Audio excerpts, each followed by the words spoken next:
So my best friend and I, we were way up in the mountains in northern India. We found this old temple, and there was basically nobody up there except for this one guy. And I poked my head into this little cave in the mountain, which had been formed into a temple.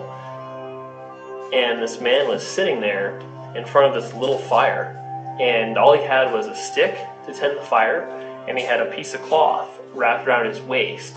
That's it. And the guy just sits there and tends this sacred fire.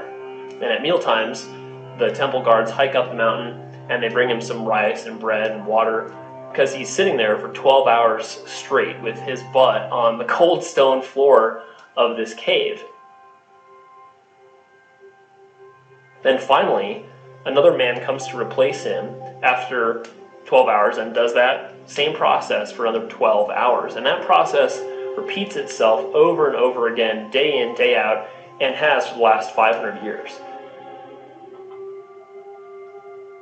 They say that even higher up on the mountain, there are fires that have been burning for over 1,000 years. And these sacred fires, they're basically never allowed to go out. And the reason they burn is because one day they will be needed. And so, right, you're probably wondering, James, you teach people about gardening, growing food at home. Why are you talking about a dude in a cave in the mountains of India?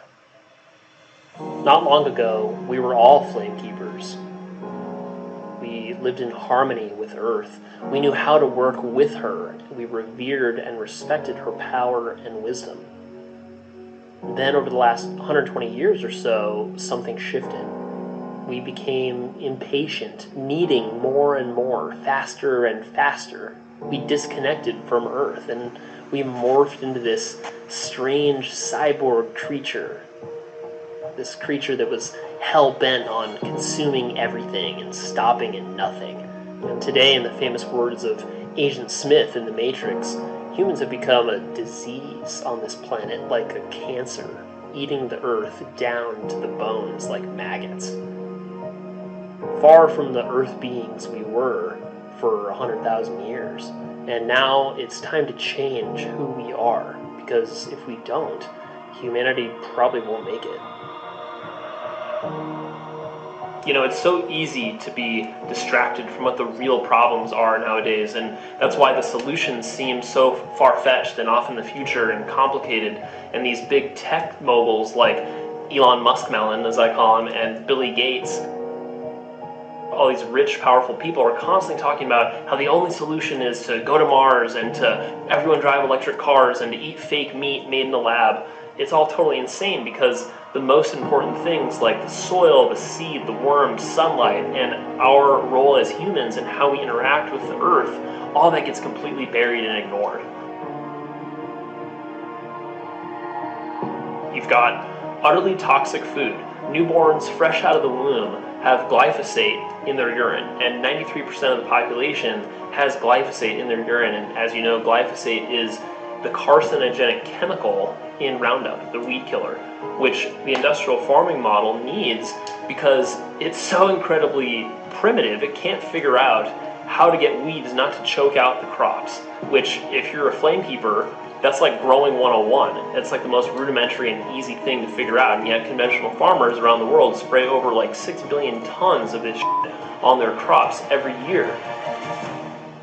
And so it's my hope that if enough of us start showing another way to not use these chemicals, then maybe other conventional farmers will see like, oh wow, we don't naturally need to spray herbicides and pesticides all over everything, and it actually is possible to grow in a more productive way that works together with nature. And that's really the mission of Flame Keepers. Well, we're reaching a point where children not only think that potatoes grow on trees, but they also think that a bell pepper comes from the grocery store. They don't understand that it comes from the earth. And so as a result, we've got hundreds upon hundreds of different plants and varieties of foods that are completely disappearing off the face of the earth because nobody's growing them anymore. If you look back 100 years ago, families kept seeds and they passed them along generation to generation to generation, so much so that a single family would name these weird varieties of tomatoes and squash and lettuce after their grandparents, and it would basically be like their family tomato that had been passed down. It was completely unique to their family. And today we've gone from like thousands of beautiful, delicious, diverse, unique crops down to like 8. Those crops like corn, potatoes, rice, these are all the ones that are most heavily genetically modified, which is incredibly damaging and terrible for human health. It kind of makes you wonder, like, if nobody steps up and takes on this important, vital role of keeping these last dying seed varieties alive and growing them and enjoying them and passing them down, then really it's just a question of how long will it take before the Monsantos of the world control every last seed.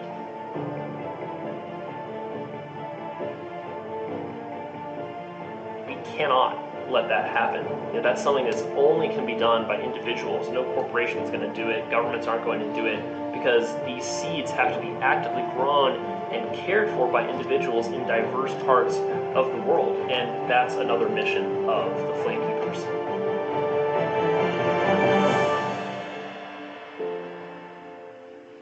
My grandfather in the 1950s worked at a Goodyear tire store, and he made, I don't know, $30,000 a year salary, supported a family of 7 on his salary, and the house that he bought cost about $40,000. So maybe in 3 to 5 years at most, he could pay off the mortgage and own the house, and that was the American dream.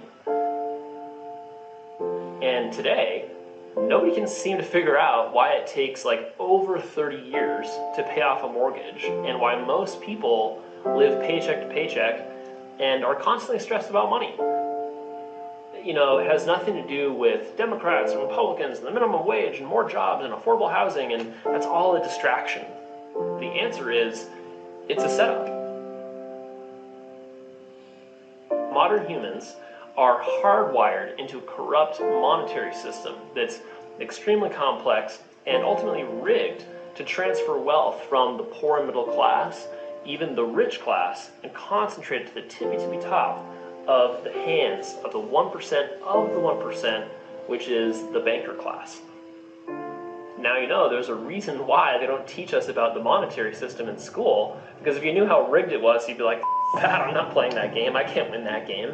And so today, the only solution that I see, the only solution left, is to opt out.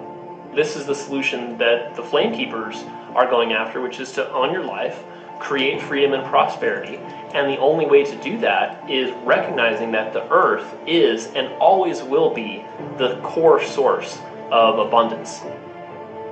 Think about a tomato plant. You slice it open and there's hundreds of seeds inside. And if you planted all 100 seeds, you'd have at least 100 plants. Out of those 100 tomato plants, they're going to produce several hundred tomatoes. And several hundred tomatoes are going to give several thousand seeds, and you plant those, and now you've got 10,000 tomatoes.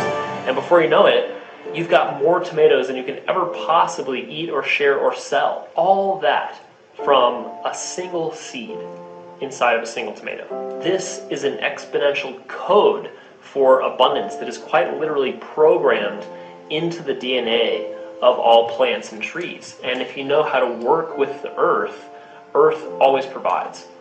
Earth provides food and shelter, building materials, water, medicine, beauty, joy, and in such great abundance that all we need to do is remember how to sync up with her again. And we just need to remember the old ways, live them, and keep them alive so that future generations will have this sacred knowledge in the future.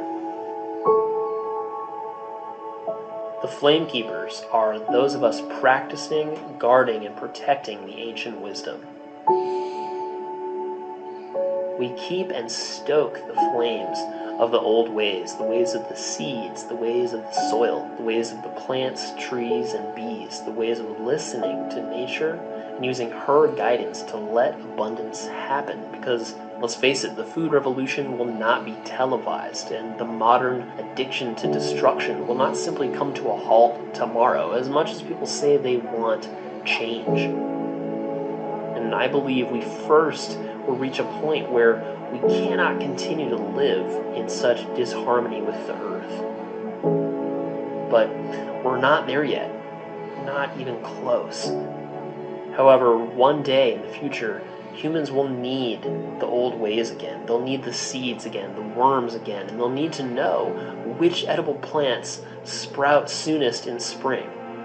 And that's where you come in. Humanity will desperately need you, the flame keeper, the one who's been gently feeding the flames of these vital ancient practices, and the one who knows the basics of how to live on earth, seeds, sun, and soil. Because one day in the future, humanity, with desperate panic, will flock to the flame keepers like you and me and our descendants for the warmth of this precious life-giving wisdom. It's not your wisdom, of course. It's our shared wisdom of how we work and live with the earth. For I predict that humanity will not survive otherwise. Old ways will be the number one most valuable currency of the future. It won't be technology or computers or cryptocurrency or how to get to Mars. And I don't think we'll have resources for Mr. Muskmelon's frivolous fantasy. And the currency will switch back to soil, seeds, microbes, fungi, compost, worms, animals, and most of all, the wisdom of how to synthesize it all into the magical orchestra of life. So, will you join me? Will you light your flamekeeper's torch, and will you dedicate some of your precious time and life energy to keeping these old ways alive? For me, this is my mission. This is my life's purpose, and it's why I'm on this giant blue rock cruising through space. So my question is, do you have what it takes to be one of the flame keepers?